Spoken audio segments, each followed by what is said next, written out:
Artinya harta tidak berharga sama sekali di sini, Pak.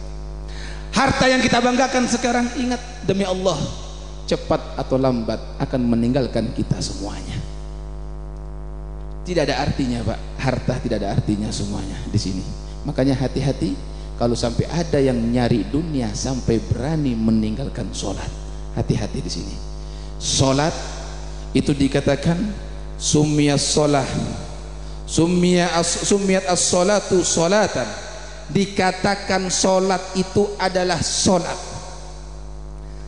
As-sholah sampejeng, bahasa Arab as-sholah. Dikatakan as-sholah itu karena diambil dari silatun, shot lam tak marbuto, silatun hubungan, silatu baina abdi wa rabbih.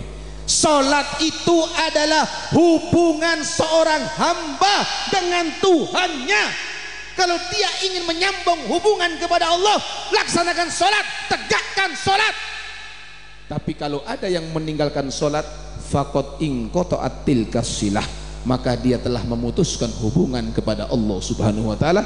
Disinilah ulama mengatakan, coba-coba na orang, rosak-rosak ke orang, sombong-sombong orang yang berani memutuskan hubungan kepada Allah.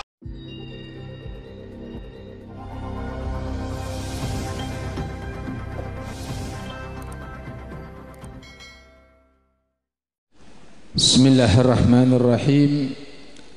Assalamualaikum warahmatullahi wabarakatuh. Alhamdulillah,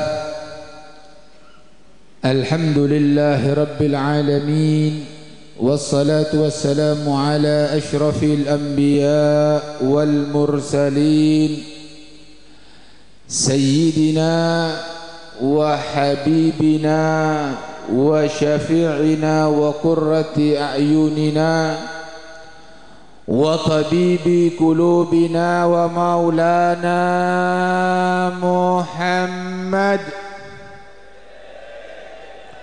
wa ala alihi wa sahbihi ajma'in.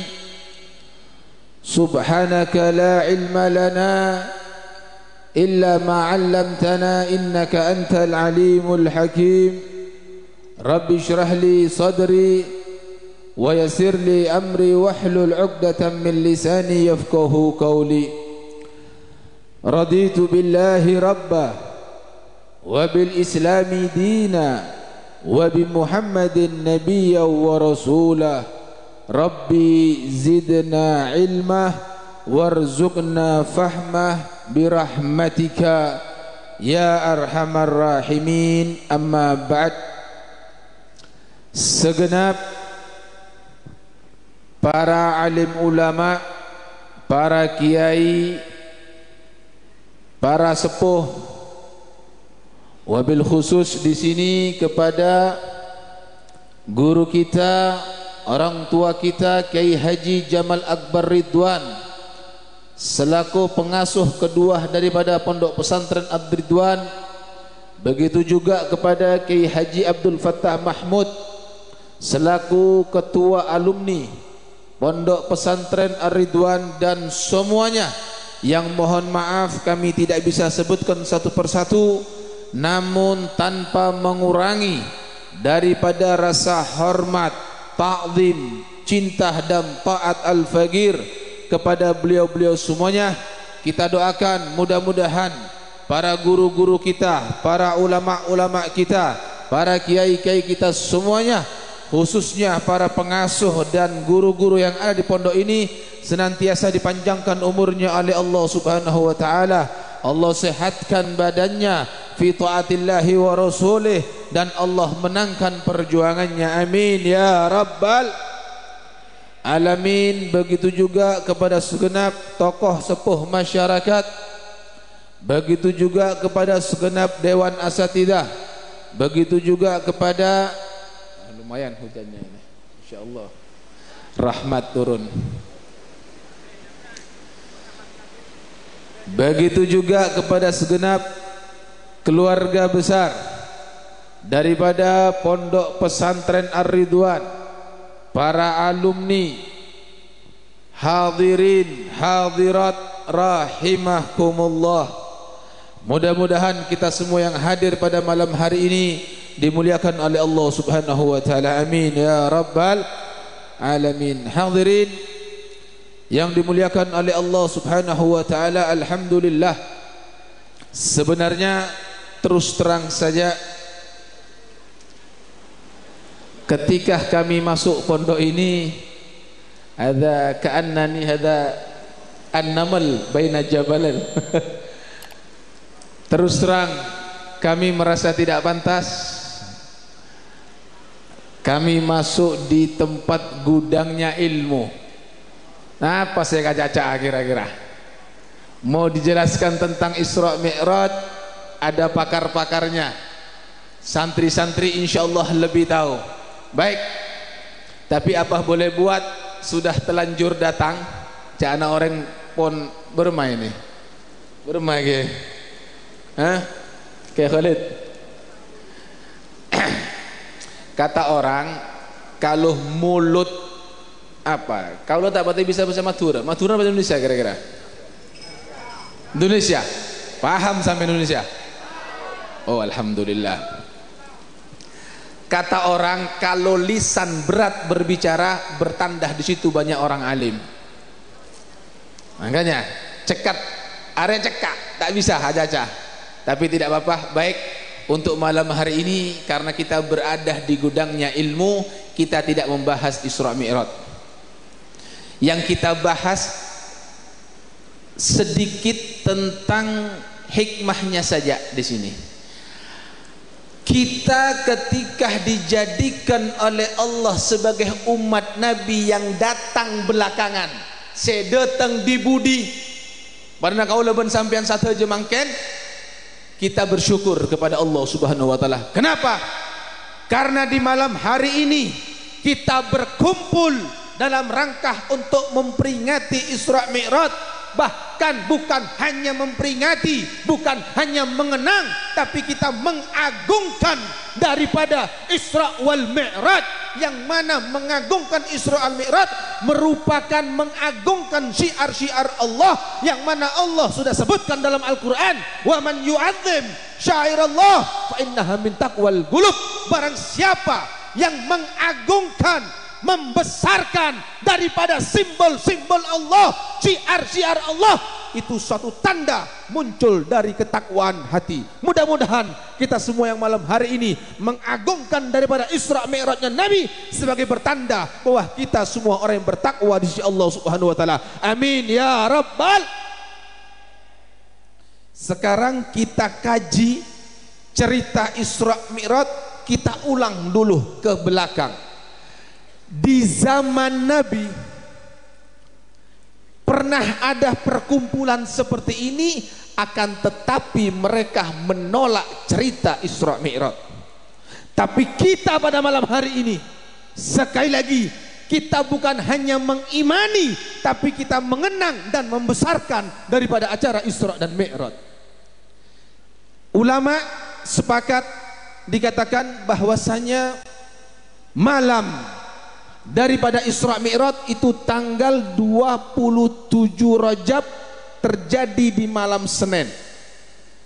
Malam Senin tanggal 27 Rajab. Nabi kembali dari Mi'raj sebelum subuh. Sebelum subuh Nabi sudah sampai di Mekah. Lalu di pagi harinya, di pagi hari Nabi qa'ada hazinan.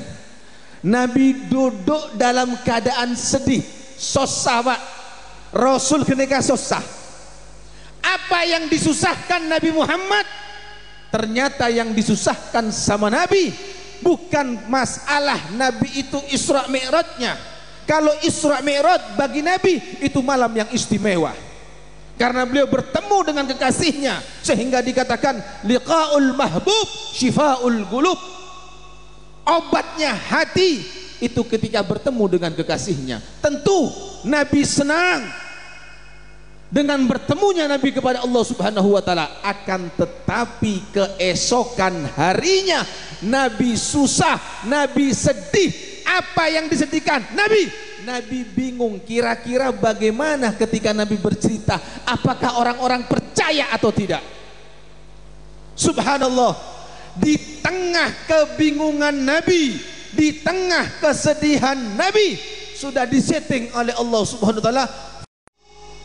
Abu Jahal melihat bahasa kita, wah bodoh apa ya, mek robo-robo na mek susah Nabi Muhammad yang tare pak wasalah.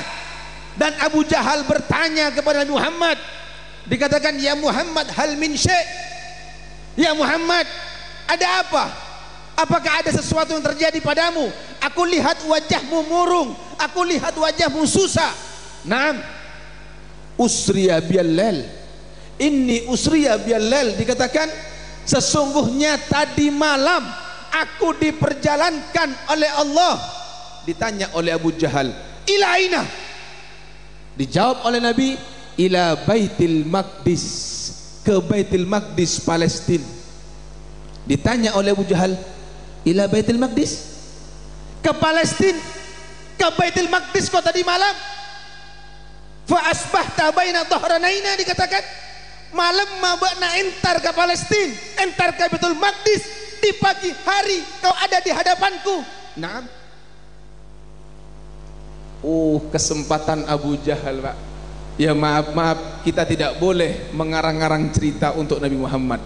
Tapi kalau boleh kita bahasakan, kalau dibahasakan sekarang, kurang lebih killer ya, kurang lebihnya begitu pak. Kesempatan Abu Jahal lalu mengatakan, indautu qaumak ya Muhammad, kalau aku panggil kaummu, aku panggil orang-orang Quraisy, atuhaddithuhum bima hadatsani, apakah kau berani bercerita sebagaimana kau cerita kepadaku? Qal na'am. Langsung yang namanya Abu Jahal woro-woro. Apa woro-woro ya? Ngolok orang satu aja gini pak. Dikatakan, ya ma'syara Bani Lu'ay bin Ka'ab halumu. Ya ma'syara Ka'ab apa? Bani Ka'ab bin Lu'ay halumu, dikatakan, hei orang-orang Quraisy keturunan Ka'ab bin Lu'ay, ayo kompol.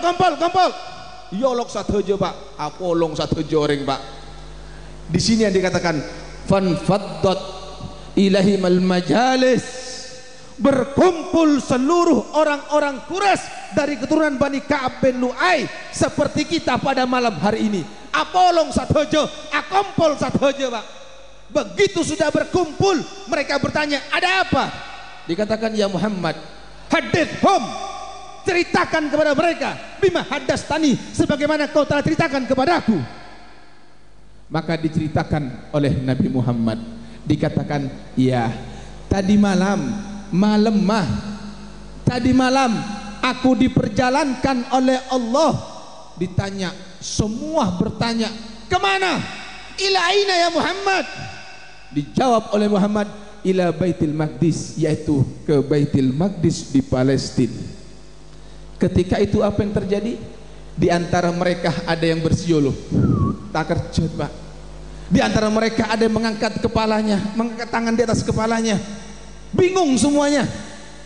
Disitulah di tengah kebingungan mereka bertanya, ya Muhammad, ya mohon bahasa orang maturo, ya Muhammad, maaf cangkolang, bukan kita merendahkan Nabi Muhammad, tapi ini cerita saja. Ya Muhammad, ajunan beres, seolah begitu, bakna beres ya Muhammad.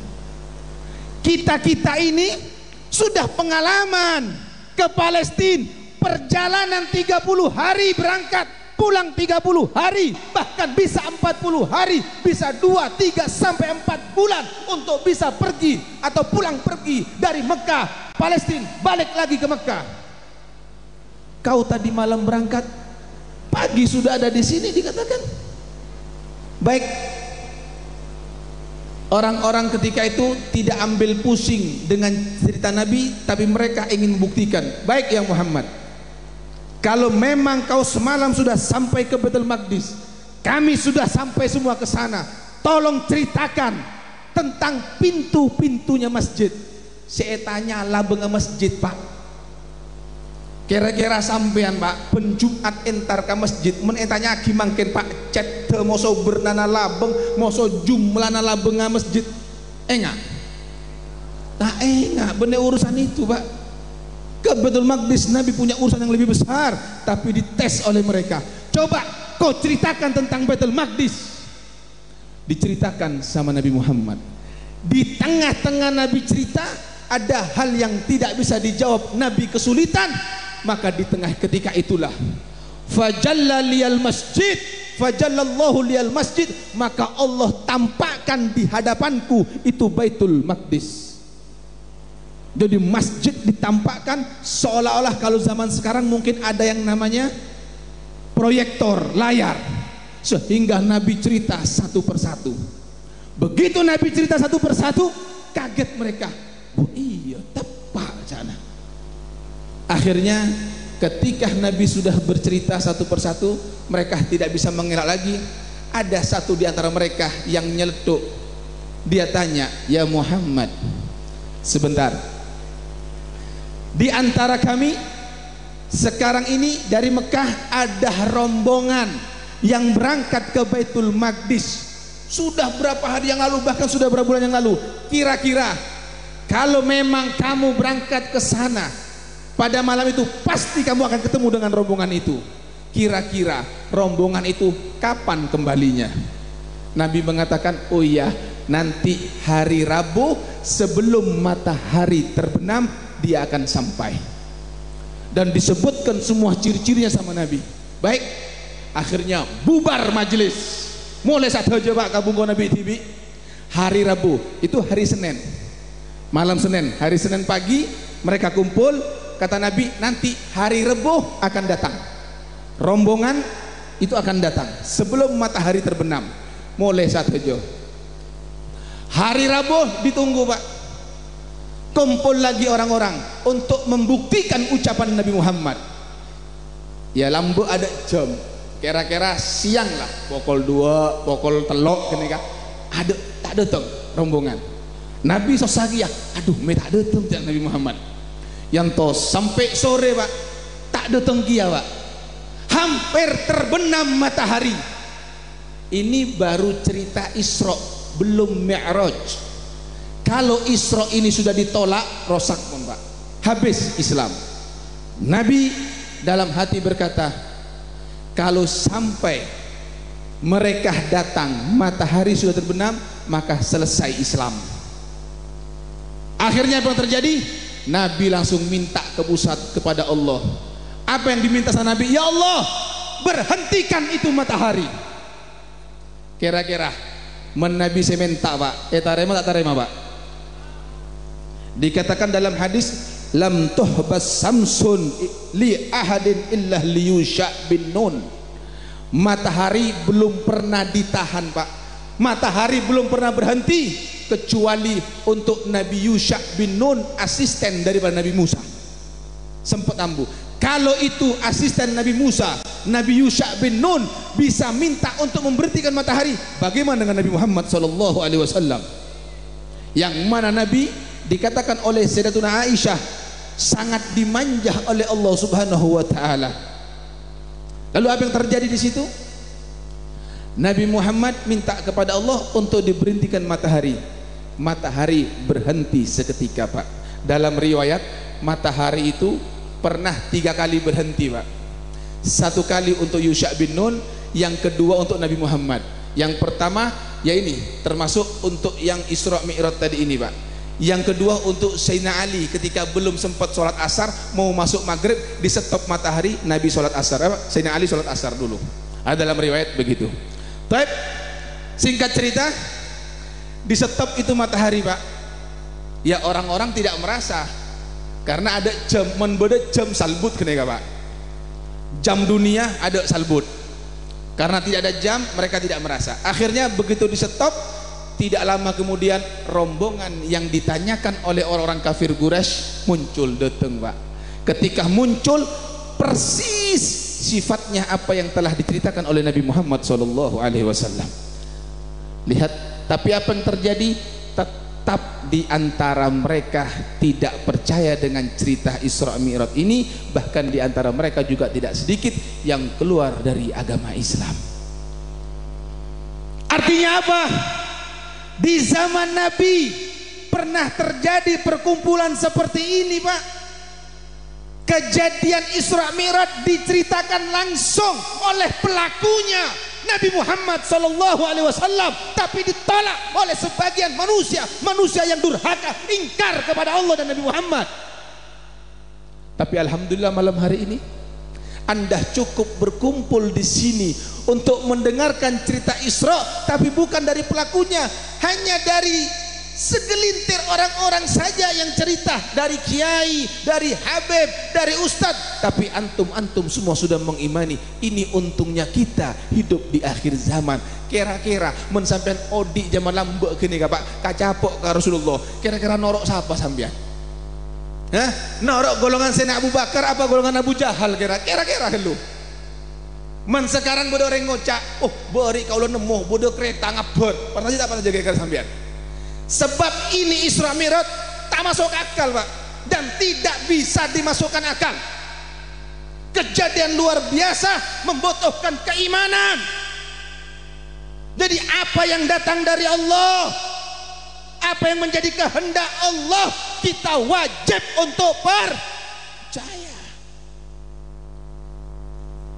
Maka ini untungnya kita hidup di belakangan. Kita yakin, kita mengagungkan. Alhamdulillah.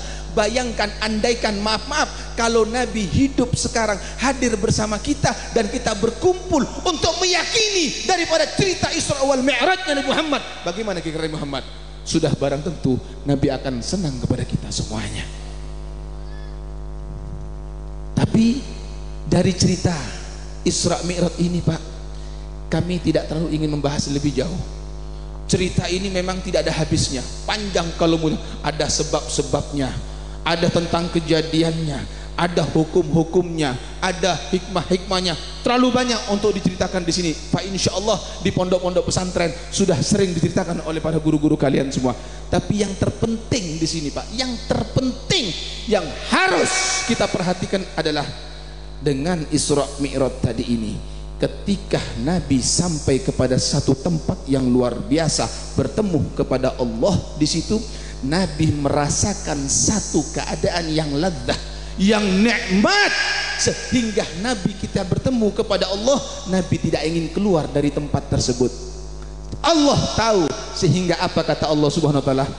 Allah mengatakan, ya Muhammad, dikatakan al-hal alladzi syahidtah al-an, keadaan yang kau saksikan sekarang, aj'aluka fis shalah, aku jadikan di salat. Muhammad, keadaanmu sekarang, kau bertemu dengan aku, kau merasakan nikmat, aku akan jadikan di dalam salat. Sehingga apa kata Nabi? Waju'ilat qurratu aini fis shalah, maka kesenanganku, kata Nabi Muhammad, itu di dalam salat. Sehingga beliau mengatakan kepada Bilal, arihna ya Bilal, hibur aku, senangkan aku ya Bilal. Dengan apa? Dengan suara azan, artinya dengan sholat. Jadi kesenangan Nabi adalah sholat. Tapi apa yang terjadi di zaman sekarang? Banyak yang mengaku cinta dengan Nabi Muhammad, mengaku cinta dengan Nabi Muhammad, tapi berapa banyak yang tidak sholat? Jumatan, Pak, ya Allah, kaulo nangale, Pak, nangale dengan kepala mata saya ini, Pak, ngelihat langsung. Jumatan kok rokokan, Pak, tak ke masjid. Ini apa namanya sini? Tengkina. Bode tengkina sini. Mana pondok sobung insyaallah. Mana kampung, bode tak bode kira-kira? Hah? Jumatan bakun kok rokokan? Coba kita bicara logika sekarang, Pak. Maaf. Saya 12 hari yang lalu kehilangan ibu saya. Ibu saya meninggal dunia. Saya lagi umroh di Madinah dengan beliau Kiai Khalid. Ibu saya meninggal, saya pulang dulu. Apa sih kejadian ingin saya ambil di situ? Kejadian yang ingin saya ambil dari kematian saya punya ibu adalah sebelum saya berangkat ke Madinah, ibu saya kasih uang. Tahadusan binikmah, bukan sum'ah di sini. Saya hanya bercerita. Saya kasih uang, Mi, hadiah untuk Umi, pegang Mi, doakan Mi, Ali mau umroh, Mi selamat bawa jamaah. Oh iya, doakan sama Mi, insya Allah selamat, khair. Saya pulang, Umi saya meninggal 10 hari kemudian. Saya pulang, uangnya masih utuh. Artinya apa di sini? Pesek ini Pak, pera etak go tak yang kui Pak. Artinya harta tidak berharga sama sekali di sini Pak. Harta yang kita banggakan sekarang, ingat demi Allah, cepat atau lambat akan meninggalkan kita semuanya. Tidak ada artinya Pak, harta tidak ada artinya semuanya di sini. Makanya hati-hati kalau sampai ada yang nyari dunia sampai berani meninggalkan sholat. Hati-hati di sini. Sholat itu dikatakan sumiyat sholah, sumiyat as-sholatu sholatan. Dikatakan sholat itu adalah sholat. As-sholah sampejeng, bahasa Arab as-sholah. Dikatakan as-sholah itu karena diambil dari silatun, shot lam tak marbuto, silatun hubungan, silatu baina abdi wa rabbih. Sholat itu adalah hubungan seorang hamba dengan Tuhannya. Kalau dia ingin menyambung hubungan kepada Allah, laksanakan sholat, tegakkan sholat.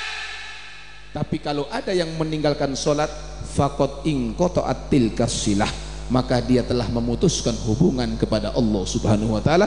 Disinilah ulama mengatakan, coba-coba na orang, rosak-rosak ke orang, sombong-sombong na orang yang berani memutuskan hubungan kepada Allah, kurang ajar.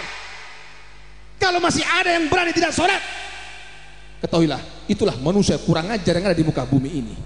Tidak pantas dia hidup ketika dia dengan sengaja meninggalkan sholat.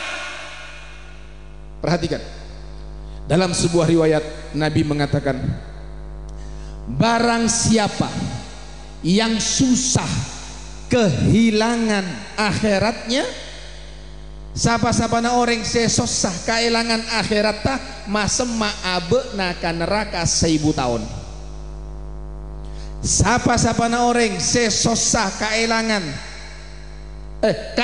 akhiratnya, masema abe naka surga 1000 tahun. Siapa-siapa na orang sesosah kehilangan dunyana, arwah masema abe naka neraka 1000 tahun. Toyib, pertanyaannya, sampian terus semak ke swarga napa ke neraka? Benekun terus semak Pak, terus masuk. Toyib, pertanyaan sekarang, menlakar sampian ongguan terus semak ke swarga, kalau atanya kemal lebih susah kehilangan sepeda motor anyar mau sosok buduk rokaat? Bah, jawab. Janganlah, saya tidak butuh senyum Anda, saya butuh jawaban Anda. Kemal lebih susah? Ayo, motor elang moso sobu atau sabulna sobu dorokat? Kau le tak pernah Pak nangan orang Pak saumur odi kulaku toju susah di ada apa di kula tak tahu sobu dalam neka sobung Pak, tak pernah nemu sebode motor elang nangis Pak. Banyak tak banyak? Aduh saya kocak termasuk ke surga dari Dimas Jelena. Ayo coba pikirkan sekarang. Ayo, kalau tanya boleh Pak, sampian itu ada amanat dari Allah. Apa amanatnya? Ku anfusakum wa ahlikum, jaga diri kalian, jaga abuna sampian Pak, jaga, dan keluarga kalian, istri, anak-anak kalian, jaga dari apa? Apoi neraka. Baik, menbede bungko tau bermangkin Pak, materi pasalamun satu aja. Saumpamana gelu bede situng bungko tau ber dalam bede bine moso anak nasambian, kira-kira ejegei napai pandang bine moso anak sampean tedung, ejegei napai pandang, ejegei men ejegei tanda dina ki apa eseret eseret anak apa eseret oleh salamet dari apoi dun.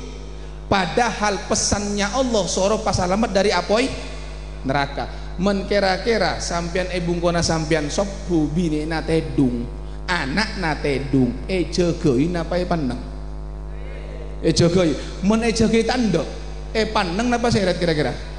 Pernah bodoh nyeret bine na bengal nyeret bine na ongkuan Saya nggak mongkor lagi malam.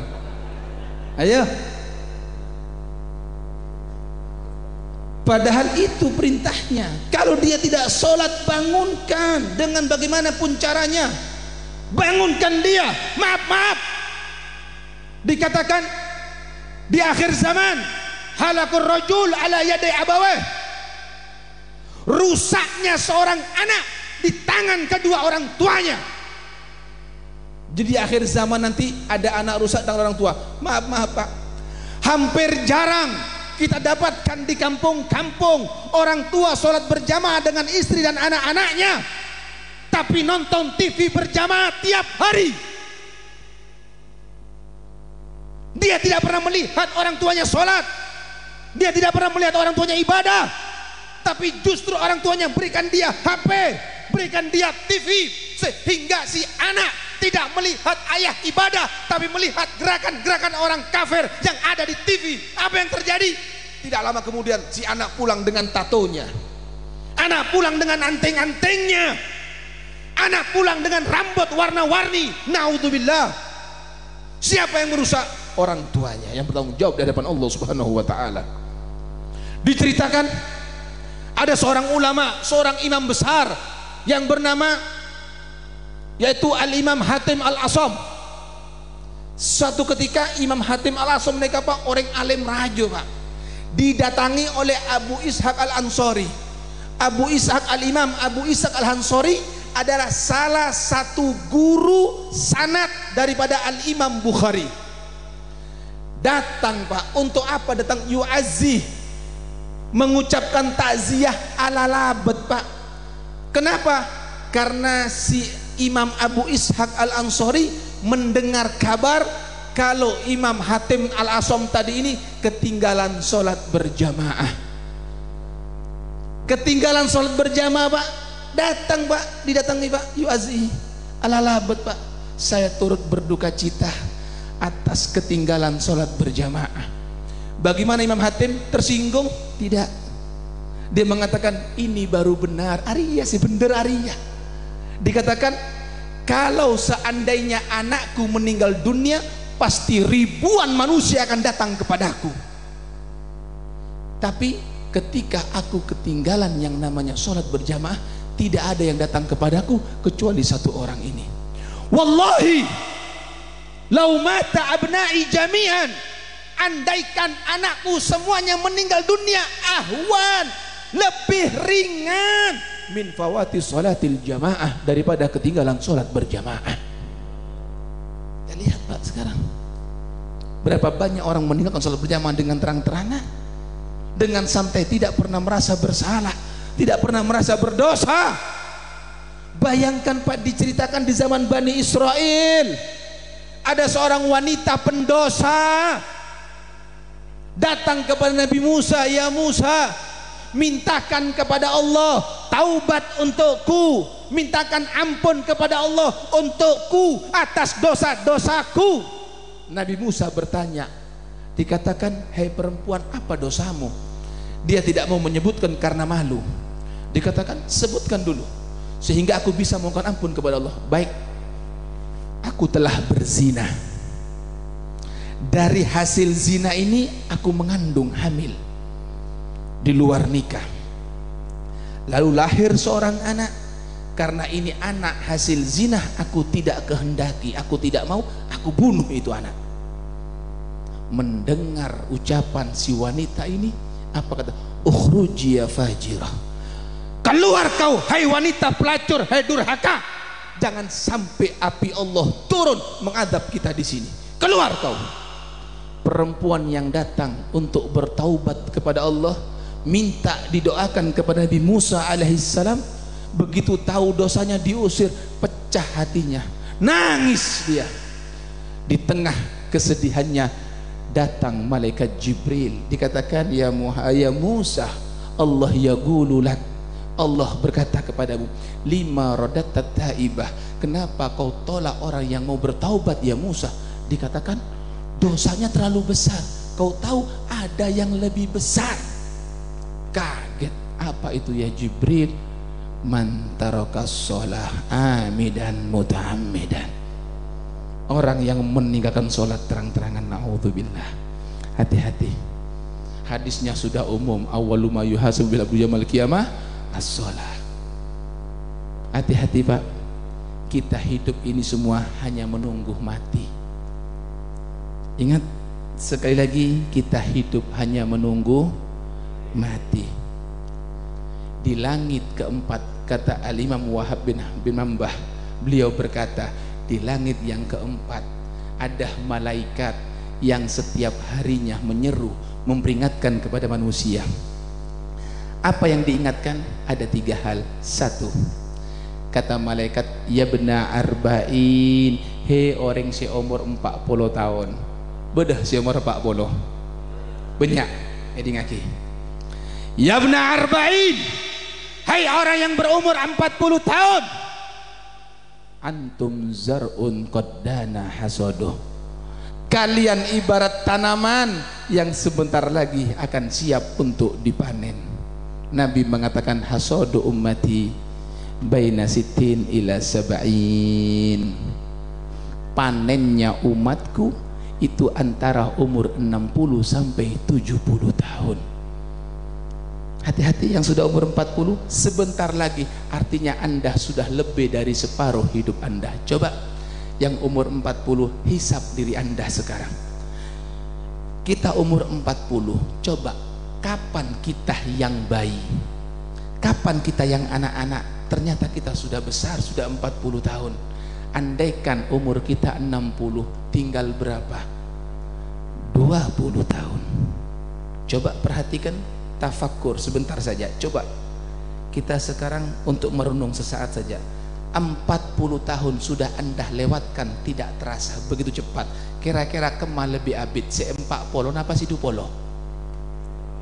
Sepak polo Pak, sepak polo tak egersah. Apa boleh 70 tahun lagi Pak? Pada emak nih kau umur. Hati-hati. Anda sekarang tidak mau tersentuh dengan tanah kotor, tanda Pak, deki pendem Pak. Hati-hati, tidur dalam kubur sendirian, atas tanah, bebe tanah, kanan tanah, kiri tanah Pak. Mangkene kaki banyak orang Pak, tiba ibung kona lampu mati takut Pak, meneko buron demak kira-kira. Hal yang sangat mengerikan dan menakutkan. Hati-hati di sini. Yang umur 40 sudah tidak ada waktu lagi Anda untuk bermain-main. Taubat kepada Allah Subhanahu wa taala. Ibadah perbanyak kepada Allah Subhanahu wa taala. Lihat, rambut sudah mulai putih, kulit sudah mulai kerok Pak. Ada penyakit sudah mulai datang kepada kita semua, tenaga sudah mulai loyo. Itu satu pertanda kita akan meninggalkan dunia ini. Yang kedua, ya benak hamsin, hei orang si umur sekat, beda si umur sekat, dikatakan mata qaddamtum wa mata akhartum atau takhallaftum. Apa yang sudah kau ajukan untuk Allah Subhanahu wa taala? Pak, maaf, Anda orang Pamekasan sekarang. Andaikan Anda pindah ke Jakarta, barang-barang yang ada kepada Anda paketkan ke Jakarta. Sampai mangkat ke Jakarta, kira-kira atau kabur nggak sambian? Atau itulah barang yang Anda ajukan maksudnya. Mata qaddamtum, apa yang kau sudah ajukan untuk Allah?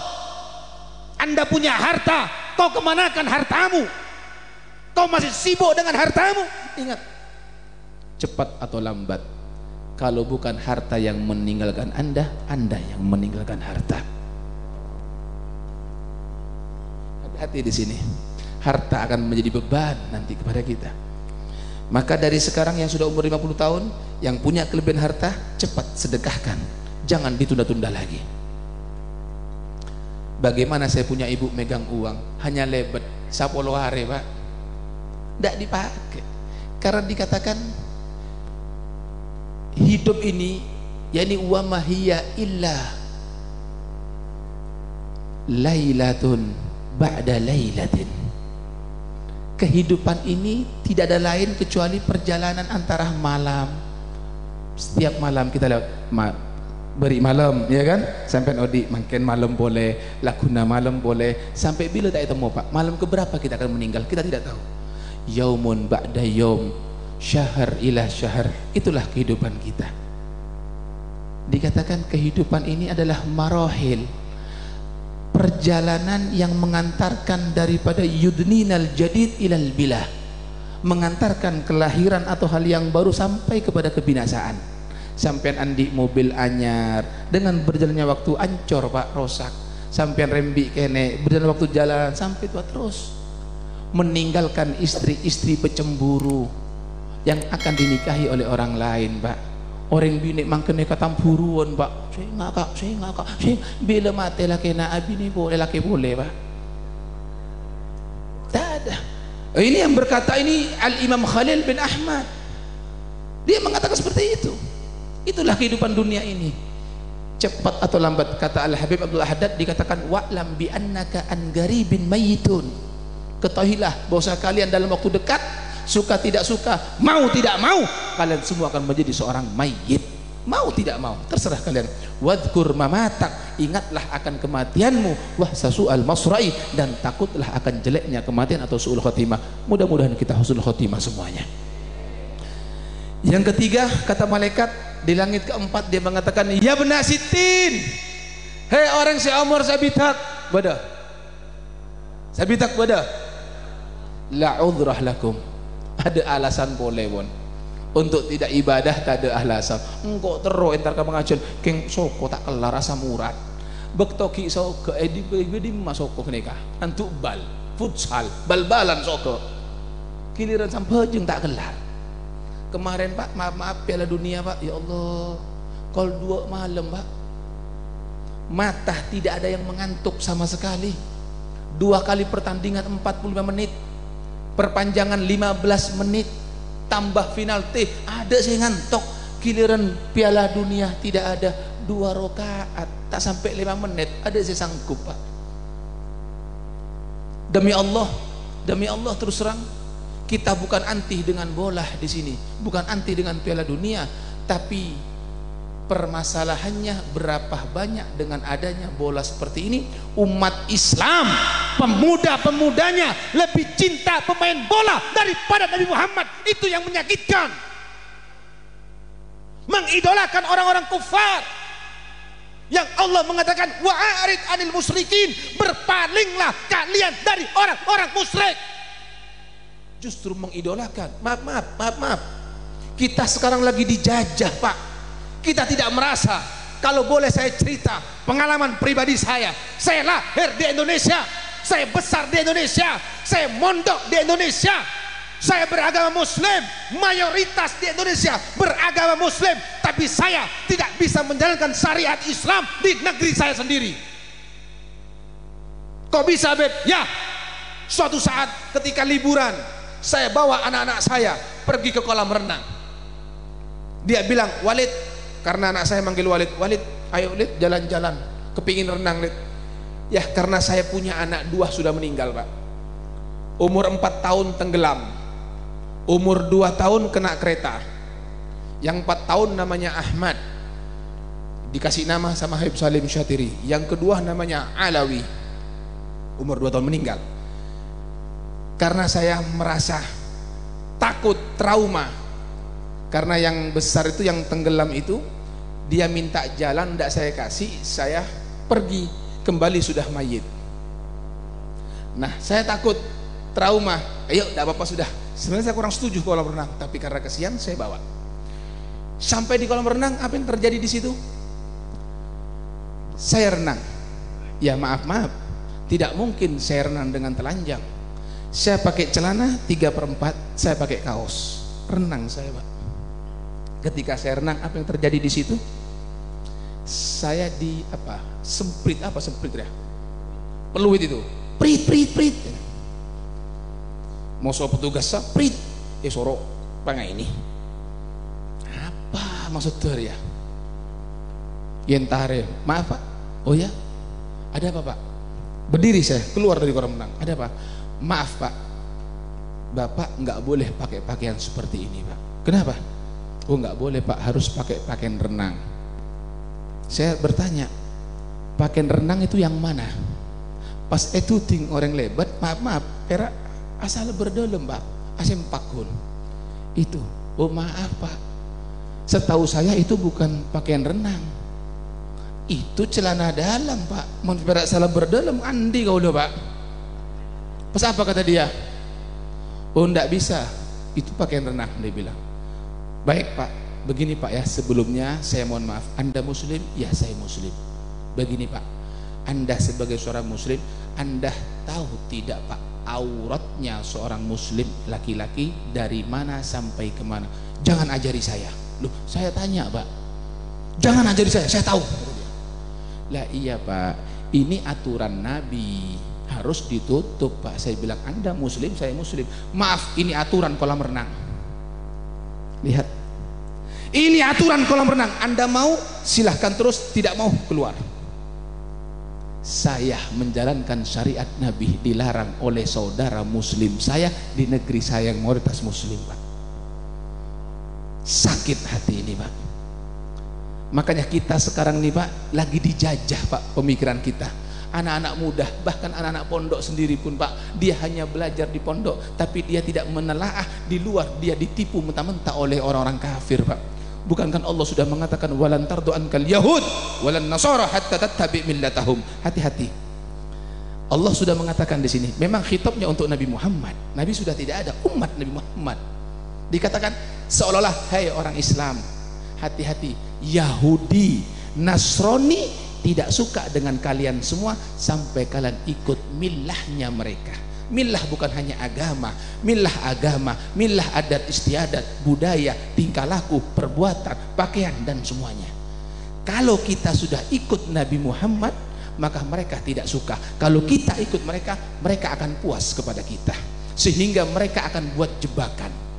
Baik, di antara jebakannya tadi Pak, coba saya mau tanya sekarang Pak, kalau sekarang saya tanya kepada Anda, Pak, Anda mau nggak sekarang buka baju Anda, buka pakaian Anda, hanya pakai sempak saja, saya kasih uang, mau apa tidak? Kenapa tidak mau? Jawabannya rata-rata malu, todus, ada saya ngocak haram. Akhirnya apa kata Yahudi dan Nasrani? Oh kurang ajar, saya nggak benar ya, aku akan buat kalian untuk telanjang dengan sendirinya dan Anda bayar saya. Bener bojer Pak, mungkin sampai bojer tanda, tapi begitu sampean masuk ke waterpark, waterbung Pak, sampean saya majer, sampean saya abengkang tibi, abengkang berjamaah. Beda tak beda? Mohon maaf Pak, ini penelitian saya, entah benar entah tidak saya tidak tahu, silahkan ditanya kepada guru-guru Anda di sini. Ini penelitian saya sendiri Pak. Baik, kita dari kecil ini Pak, dari kecil kita dididik oleh guru-guru kita, kiai-kiai kita, sebelum kita mengaji disuruh ta'awud. Apa ta'awud? A'udzubillah syaitanir rajim. Gampang saja artinya, aku berlindung kepada Allah dari godaan saya. Berarti setan musuh manusia.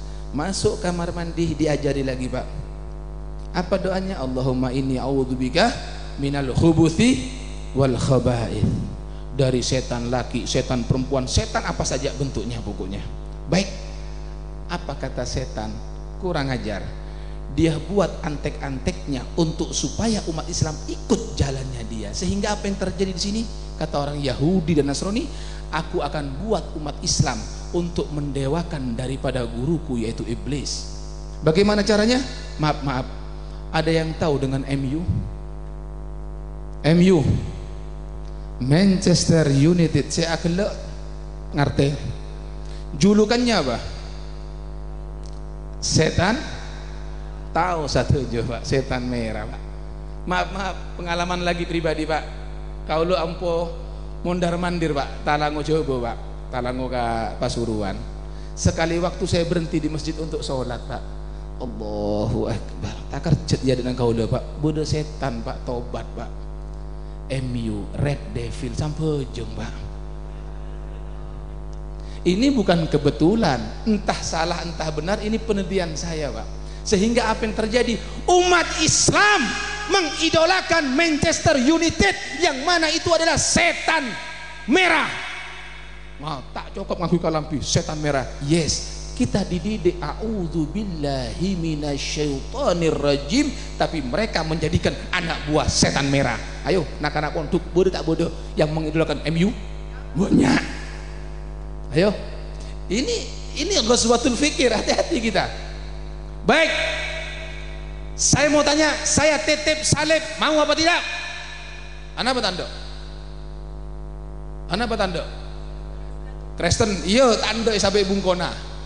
Sampai bungkona tanda. Apa kata orang Nasrani? Kurang ajar. Lambangku ditolak. Aku akan buat bagaimana caranya umat Islam bangga dengan lambangku kemana-mana dia bawa. Bodoh pak, Barca pak. Benih barokah, saya nggak. Barcelona, si celok, bodoh. Barcelona itu lambangnya apa? Salib. Pakai baju, ada anak muda muslim pakai baju Barcelona, bukan lagi Garuda di dadaku, tapi salib di dadaku. Bahkan di pondok saya razia pak, di pondok itu pak spraynya Barcelona, bental lasa Barcelona, kalampina Barcelona, anduknya Barcelona, tedung selimut Barcelona. Artinya apa? Dia berbantalkan salib, berbajukan salib, berspraykan salib, berselimutkan salib. Bagaimana berkah hidupnya? Jangan bilang ini cuma kebetulan, ini ilmu cocok logi. Tidak, ini berdasarkan penelitian. Tidak disangka-sangka kita memajang, tidak sedikit rumah umat Islam dipajang bendera Barcelona dengan salib. Ini satu contoh, masih banyak contoh yang lainnya. Tapi inilah bangkanya kita katakan, ayo jangan jauh-jauh dari pondok pesantren, jangan jauh-jauh dari majelis taklim, jangan jauh-jauh daripada guru-guru kita. Kenapa? Karena ketika kita duduk dengan para ulama, perintah dari Nabi Muhammad SAW, yang mana Nabi mengatakan, jalisul ulama wazahimuhum birukabikum, duduklah kalian semua kepada para ulama, wazahimuhum birukabim, rapatkan lutut kalian kepada lututnya ulama. Tojuk ngadep ka ulama, ajar atanya hukum menegun peraknya habis. Sekarang ini banyak orang peraknya habis pak. Bila tak banyak sih habis, tak lopot tepak keng mon perak nyabis malolo, tak tanya hukum lopot. Maaf, saya tidak bicara di sini, tapi saya bicara di daerah saya. Kalau mau kerja, baik yang mau ke laut, baik buka toko, baik dia ke pasar, kemana saja, datang ke Habib, datang ke Kiai. Assalamualaikum ibu aing. Anu Habib, insyaallah dikin malam angkat ke Jakarta Habib. Oh iya, terus anu Habib minta dua barokah Habib, mantar lancar, mantar laris, mantar sehat. Oh ya insyaallah.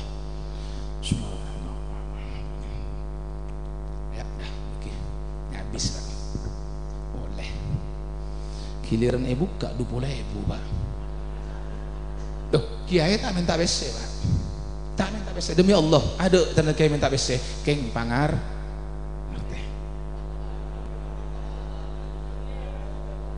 Bah, anda ungkuan dia pak. Sampai nakal. Bukan itu yang ingin saya ceritakan pak. Begitu dia berangkat, sukses, tahun berikutnya datang dengan mobilnya pak, dengan mobil pak, ada tak ngabes boleh ke kiai na pak, tak ngabes boleh ke Habib pak, andi keboy tak entar ke kiai, tak entar ke Habib, tak tanya berma beb, berma kiai, abdi andi keboy, kira-kira mengonceng dangdut berma, mengonceng sinden berma, oleh tak oleh, ada saya tanya, kurang ajar. Andi kebe pak ngolok sinden pak. Kita tidak bicara di sini, tapi bicara di tempat saya. Ngolok sinden, ngolok biduanita, organ tunggal, sawer-saweran pak. Kiai natai sawer, kurang ajar.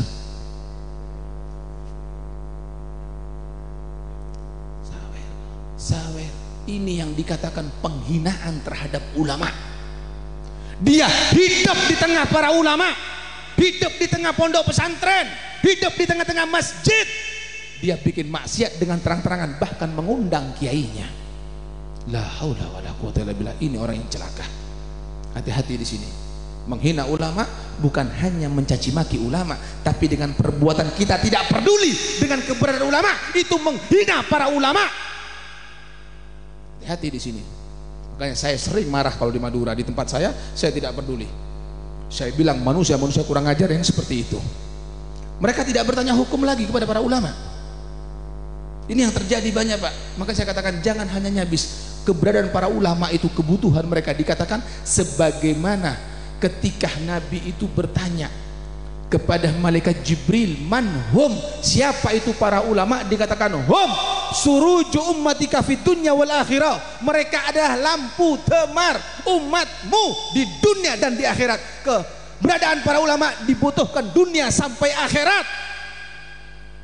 Dan demi Allah, di muka bumi tidak ada yang memuliakan para ulama, maka demi Allah ulama sudah mulia di hadapan Allah Subhanahu wa taala. Justru orang-orang yang menghinakan, yang tidak memuliakan ulama, itulah orang yang rugi. Apa kata Nabi? Jalisul ulama wa zahimuhum birukabikum. Kenapa kita disuruh duduk dengan para ulama? Fa innallaha yuhyil qulubal mayyita binuril hikmah. Sesungguhnya Allah menghidupkan hati-hati yang mati ini dengan cahaya ilmu, yang ilmu itu keluar daripada lisannya para ulama. Kama yuhyil arda biwabilis sama, sebagaimana Allah menghidupkan tanah-tanah tadi ini dengan apa? Dengan derasnya air hujan, dengan siraman hujan. Makanya dikatakan siraman rohani. Jadi ini yang penting di sini, Pak. Jadi intinya di sini, ayo dekati dengan para ulama, jangan jauh-jauh dengan para ulama. Hadirkan Nabi Muhammad di antara kita semua, hidupkan di rumah kita, hidupkan di antara kita semuanya. Maaf Pak, maka tadi saya sebutkan banyak sekarang ini anak rusak di tangan orang tuanya. Ingin punya anak soleh, tapi dia tidak mau berbuat untuk memasukkan anaknya ke pondok pesantren. Itu mimpi. Imam Ghazali ini bukan orang Arab, Pak. Imam Ghazali bukan keturunan orang-orang yang alim, bukan, Pak. Imam Ghazali ini Ghazal, pemintal, benang. Tapi apa yang terjadi? Imam Ghazali itu orang tuanya, Pak, ketika melihat orang alim, melihat kiai, melihat ulama, melihat wali, menangis. Ya Allah, dia menyesal, aku tidak bisa seperti mereka-mereka ini, ya Allah. Maka aku berdoa kepadamu, ya Allah, jadikan, kalau memang aku sudah tidak bisa ditakdir untuk seperti mereka, jadikan anakku seperti mereka. Itu selalu doa ibunya, doa abahnya. Setiap melihat orang alim, dia minta doa supaya apa? Supaya anaknya seperti mereka semuanya. Sehingga apa yang terjadi? Dikaruniai dua orang anak, Imam Ghazali dengan anaknya yang bernama Ahmad, yang mana adiknya seorang penceramah yang hebat. Setiap ceramah ribuan orang mendapatkan hidayah, orang yang bermaksiat langsung bertaubat berkat daripada apa? Keberkahan daripada ilmu yang ada kepada adik daripada Imam Ghazali yang bernama Ahmad. Bahkan tidak sedikit orang kafir mendengarkan ceramahnya masuk Islam. Adapun Imam Ghazali hujjatul Islam. Kita lihat di sini, Pak. Kita ingin punya anak orang alim, tapi ada orang alim kita biarkan, kita tidak pedulikan, kita tidak didik anak-anak kita, percuma. Demi Allah. Sebagai penutup di sini, Pak. Sebagai penutup, hati-hati di sini. Ada satu hadis ini yang kita jadikan cambuk untuk kita. Dikatakan la yalqallaha ahadun bidambin a'dhamu min jahalati ahli. Tidaklah seseorang tadi ini ketika dia bertemu menghadap kepada Allah membawa dosa yang lebih besar dari kebodohan keluarganya terhadap agama. Artinya apa? Kita semua yang hidup sebentar lagi kita akan meninggalkan dunia ini, bahkan dunia ini pun akan binasa setelah kiamat, Pak. Jangankan dunia, Pak, debunya tidak ada, seolah-olah bumi tidak pernah diciptakan, Pak. Yang tersisa hanya arwah, ruh-ruh kita yang akan dibangkitkan lagi, yang akan dimintai pertanggungjawaban menghadap kepada Allah Subhanahu wa taala. Setiap manusia akan berhadapan langsung kepada Allah tanpa perantara, tanpa guru, tanpa orang tua, tanpa siapapun. Dia satu persatu. Inilah banyak para aulia mendengar hadis ini, mereka menangis semuanya. Kenapa? Hal yang menakutkan. Langsung satu persatu, Pak, bertemu kepada Allah untuk mempertanggungjawabkan semua amal perbuatannya.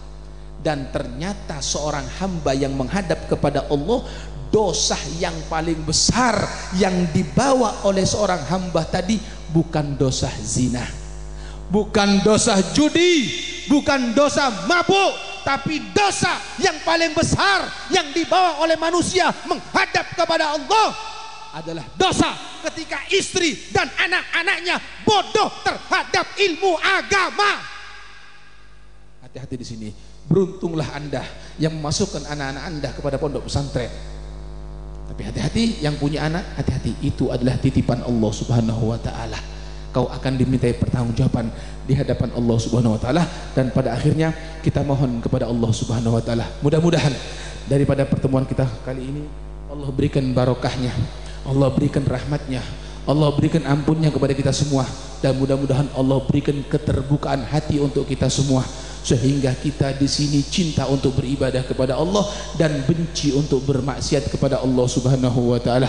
Mudah-mudahan dengan hadirnya pada malam hari ini juga kita tidak bubar, tidak keluar dari majlis ini, melainkan Allah ampunkan semua dosa-dosa kita, Allah maafkan semua kesalahan kita, Allah angkat derajat kita, Allah hapuskan semua apa yang sudah kita lakukan daripada maksiat-maksiat kita, dan mudah-mudahan yang kedepannya Allah berikan kita hidayah sehingga kita bisa menjalin dengan kebaikan ini, dan mudah-mudahan juga Allah mudahkan semua urusan kita, Allah kabulkan hajat-hajat kita.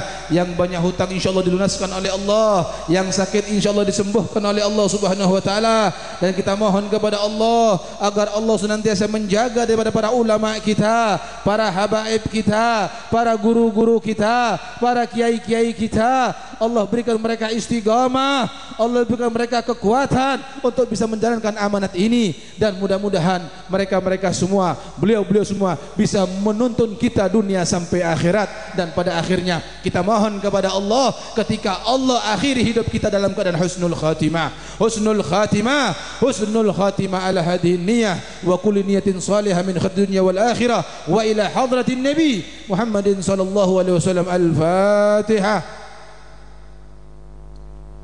صراط الذين أنعمت عليهم غير المغضوب عليهم ولا الضالين آمين. ربنا تقبل منا إنك أنت السميع العليم وتب علينا إنك التواب الرحيم. صلى الله على سيدنا محمد وعلى آله الحمد لله رب العالمين والعفو منكم ثم السلام عليكم ورحمة الله وبركاته.